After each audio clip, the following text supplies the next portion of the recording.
Hello, everyone, and welcome to the Sustainable Finance Podcast. My name is Paul Ellis, and I'm your host for these programs about developments in this fast-growing industry. Allison Taylor, clinical professor at NYU Stern School of Business and one of the world's most compelling experts on business ethics, has a new book. And after having read it, I recommend it to every executive, entrepreneur, and student that I speak to. In Higher Ground, with laser focus and insight, she lays out the reasons why businesses can no longer treat ethics as a legal and reputational defense mechanism. In our conversation today, she walks us through her blueprint for how leaders can navigate our incredibly complex, messy, and volatile global business, social, and political environment. Taylor, who has spent decades advising large multinationals on sustainability issues, organizational culture, and various forms of business model risk, tells us how we can rethink and reshape our practices. Hello, Allison, and welcome to the Sustainable Finance Podcast. Hello, Paul. It's such a pleasure to be here. Thank you for having me. Yes, we're catching you on the campus, right? Today you're down in New York City at NYU, and we're going to jump right into the questions that we have for you. You ready? I am ready. Okay. So let's begin by finding out how can today's CEOs cut through the noise to set robust environmental and social priorities for their companies.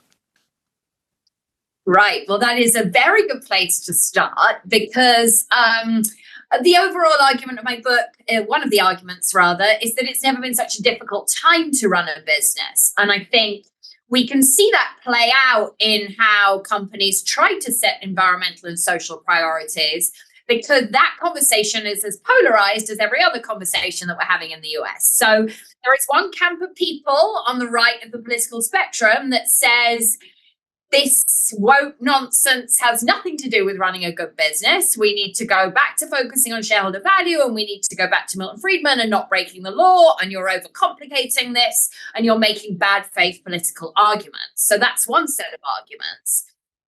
On the other side of the spectrum, you've got this debate that very often comes from people that feel very passionately about sustainability, where really nothing a company ever does is good enough. And you get the sense that if any of your stakeholders cares about this issue, you ought to be out there solving this issue. And so here we see a real gotcha mindset. Here we see a lot of pressures. We see lots of voices yelling at companies on social media. We see enormous amounts of pressure, especially from employees today, to get involved in taking positions and trying to solve an enormous range of issues. So my starting point would be that neither one of these visions or pieces of advice is particularly workable. And that what companies really need to do is to focus on the 1 to 3 issues that are core to their business model, core to how they make money, and that they actually have some ability to address. So if you are a car company, that might be climate change. If you run a technology platform, that might be the social impact, the impact that your technology is having on society, and so on. But I think it is important to say up front that advice of treating environmental and social issues as strategic and focusing on a few of them, and only the ones that you can solve, is not the conventional wisdom in sustainable business, which is much more about ticking the box on 30 or 40 things, which of course is where ESG scoring mechanisms come from. So my advice is to laser focus and be very, very upfront about that. But let's just be clear right up front that is very difficult advice to give. Easy advice to give, difficult advice to follow. Okay.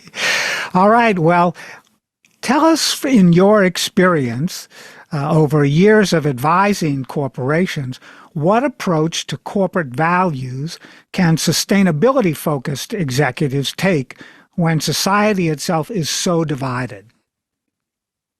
So, another great question, because when I start talking about corporate ethics and corporate values to people that do not spend all their time working in this area as you and I do, you tend to get an eye roll. You tend to get, isn't that an oxymoron, or companies need all the help that they can get?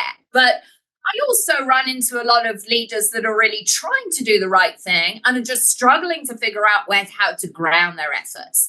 So legal compliance is no longer a good guide to being perceived as ethical. We can see that with all the noise on climate change and human rights and diversity and a million other issues.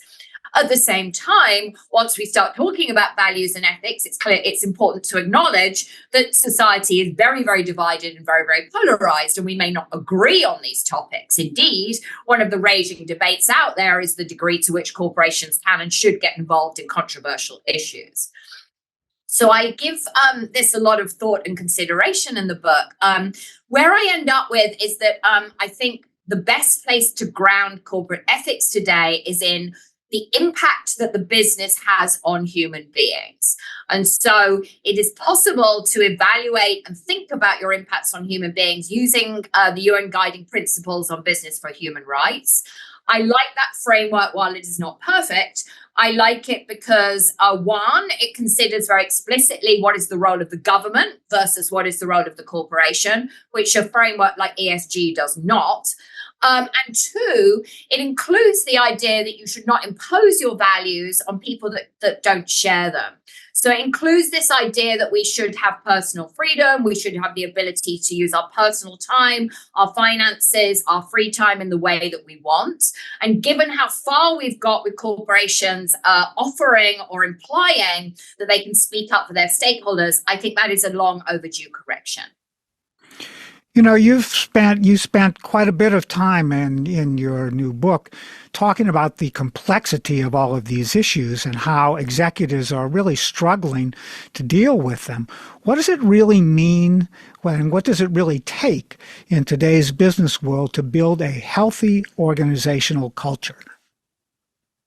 Yeah, so I think one of the reasons I think building a healthy and sustainable organizational culture has always been difficult, right? If you're not consciously paying attention to culture, it's probably not going in the right direction. This is not something with a fixed point in time.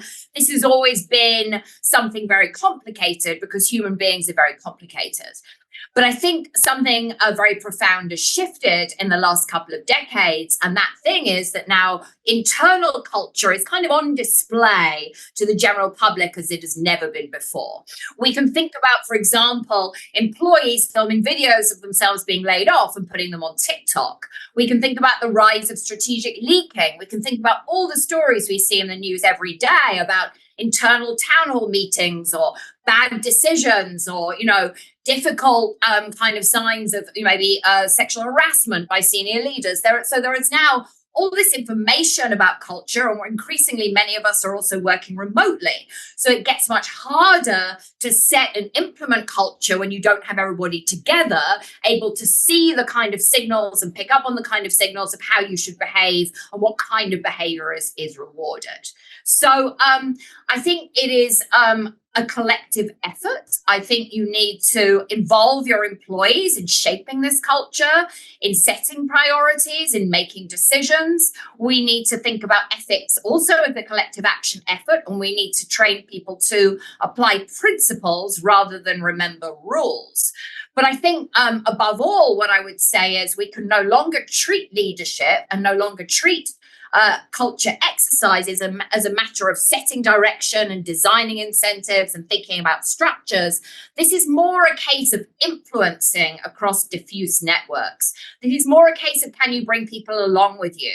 Do you have basic facility in questions like of inclusion and sustainability and persuasion and influence? Do you have the humility to say that you don't know? I gave a talk last week and we were talking about this shifting leadership paradigm, and I got into a conversation and we were both reflecting on when was the last time you heard a CEO say that they don't know or admit that we might be in uncharted territory and might need to experiment collectively about this decision. So I think there's this kind of paradox where the world is changing faster than ever and is more uncertain than ever. And leaders are more unwilling than ever to admit that we're in this uncharted territory and that maybe we don't know and that maybe we need to move forward in a different way. And so I think, there are many, many answers I could give, but I think the most important thing starts from leadership, having humility, understanding that with power comes blind spots, and trying to bring in a wider range of voices and ideas to try and inform decisions, because I think that's the only way we can deal with the volatility today. Okay, so now, when and how should CEOs speak out on contentious social and political issues, given the vast amount of uncertainty, even within organizations that exist today within the world of business and especially finance? Yeah, so I think there's been an era of massive speaking out that really peaked in around 2018 or 2019. I think since then we can see that whether it's COVID or Roe versus Wade or guns or now Israel and Palestine, things have got a lot more difficult and a lot more contentious. And then we can see out there this real mindset among the general population, right, about hypocrisy and companies speaking up and making noise when they don't really mean it and when their internal policies and procedures aren't necessarily in line. Bud Light would be a famous recent example. So I think the first thing to say is you need to think about these questions holistically. It is not enough to have the communications team or the senior leadership team or the HR team or the ethics team deciding when a company should and shouldn't speak up. What you really need is a broad task force where you can think about, if we're going to speak up, can we influence this issue? What might the second order consequences of us speaking up be? Is what we're speaking up on, can we back it up in terms of our internal policies and procedures around a topic like inclusion? Are we undermining what we're saying with our political spending? That is unfortunately still the norm in corporate America. Have we already done everything possible to make sure that we're not making this problem worse?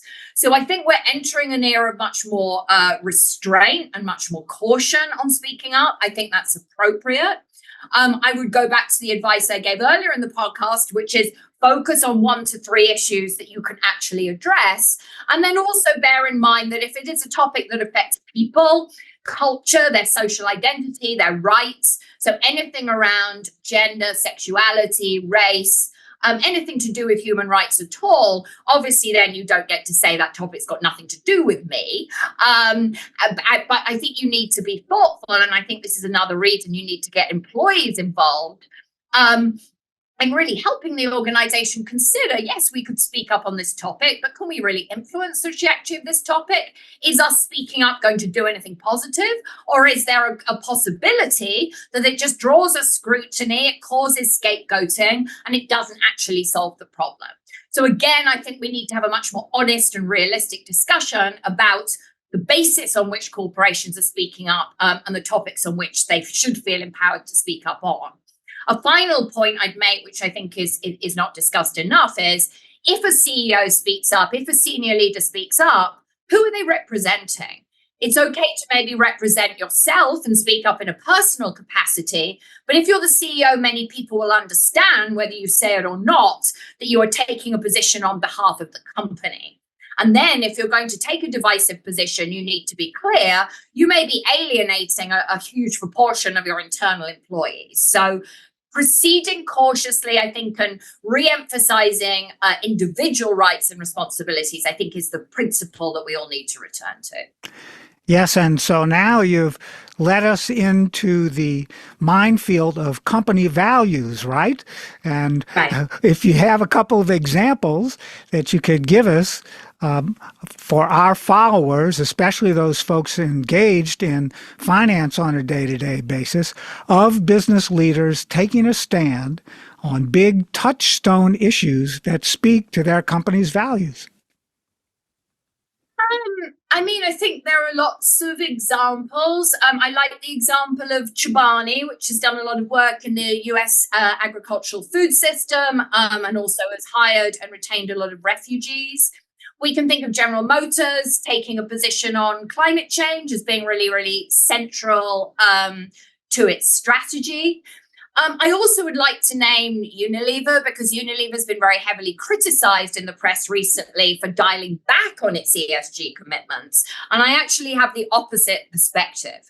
I feel like Unilever was overcommitted on too many issues, too many vague long-term issues it couldn't actually influence. And now it is focused much more closely on nature, livelihoods, plastic, and climate change, which are 4 issues core to its business, and they can actually have a significant positive impact. And I would rather see the focus on those 4 concrete things in its business and in its supply chain than doing what it was doing previously, where its material issues included things like women and inequality. Okay, thank you for those examples. Appreciate it. Now, how can a business that wishes to demonstrate and maintain ethical leadership build robust systems to check and balance any leader's personal judgments? Because one of the things that you bring up in the book is the fact that leaders still need to check internally with their board, with their leadership teams on any real important, any significant decision they're making about representing the company.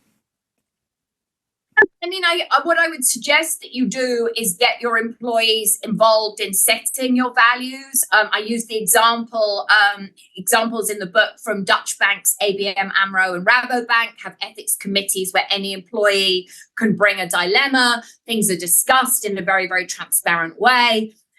Or I might think about Salesforce, where there is a process to think about the social impact of new technologies before they are released. So I think we need to think about values as a collective effort. I think we need to also, again, ground them in terms of questions of your impact on human beings. So thinking about your business model, thinking about realistically that your business model will have negative externalities and positive externalities. There is a tendency to talk about purpose as being only having a good effect on the world. I think that's naive. I don't think even the best business out there doesn't have negative unintended consequences. Even a business like Patagonia has an impact on the world that is not wholly positive. So I think what you need to do is to make a good faith effort to reduce the harms that you're having on society. And then also think about the benefits that your business model can bring to the world, and to be honest and realistic about that. I really like Shopify's purpose statement because it's very, very clear about why the business exists and the problem that it's trying to solve. If you read a lot of corporate purpose statements in general, they tend to be very, very generic. You often can't tell even what kind of industry the company is in, and that is not a good purpose statement. Okay, now, Allison, you really have a window as a professor at NYU into a community of people, I'm referring to your students, of course, who generally are members of younger generations than business leaders. How are those generations focusing on, thinking about, and feeling about all of these different kinds of issues that are coming up in corporate America today? Sure. So, I mean, I think the first thing to say is that this is a generation that's grown up, in the aftermath of the financial crisis, grown up during the exponential rise of social media, grown up with a lot of reporting about the climate crisis, and then obviously a lot of dysfunction and polarization politically. So all of that has profoundly affected their worldview. So I hear a lot about wanting a career to have impact and solving these problems. I hear an exhaustion with corporate hypocrisy. I hear a sense that there is a lack of political influence. So really a frustration with the political system and a lack of agency. And then a lot of anxiety and concern about mental health. There is not the same attitude to diversity and inclusion as in older generations. I really just hear I just want the senior leadership team to look like me and my friends. Why is this so difficult? And then I hear a recognition, a demand, a desire that leaders both think about environmental and social impact, think about those topics, think about ethics in a different way. And then also think about leadership in a different way. So young people want to be encouraged and mentored and given a chance to use their voices. It's very, very different from when I was young, where I thought it was about you sit at your desk, you get told what to do, and then eventually, hopefully, you get promoted and get to tell other people what to do. I do not hear that view of leadership. I hear something much more participatory, and really students that are asking all the big questions about the world, the future of business, and their own careers. So much more, I think, realistic and thoughtful consideration of things that I took for granted. Okay. Well, maybe some CEOs in the communities that we live and work in should audit your courses and hear more from these young consumers, right? As they move up into roles that will be part of that corporate world over the next few years. And tell us where online can the followers of the Sustainable Finance Podcast learn more about ethical systems, a research collaboration based at NYU and focused on building more ethical organizational cultures, and for which you are the executive director. Ethical leadership in the C-suite is one of the things that we've been focusing on, and I've got a quote that I would like to read from your book about that particular topic. Behavioral ethicists agree that while leading by example is important, it's crucial to focus on building employee capacity for ethical decision-making. An ethical leader takes oversight seriously, aims to build wider capacity for moral decision-making, and focuses on instilling trust and psychological safety throughout the organization. Allison, where can our followers get in touch with you or learn more about the organization that you are operating within the dynamics of NYU's business school to learn more about how you're approaching these issues on a day-to-day basis? Yeah, absolutely. Thank you for asking. So Ethical Systems website is ethicalsystems.org. So there's an S on the end of the systems. And then my website is AllisonTaylor.co, and there's just one L in the Allison. I'm also very, very easy to find on LinkedIn. If you just put Allison Taylor NYU, you will see me pop up very easily. Okay, well, Allison, thank you so much for taking your time out of your busy schedule today to join us. And I want to invite our followers to join us again next week for another episode of the Sustainable Finance Podcast. I'm Paul Ellis, your host for this program.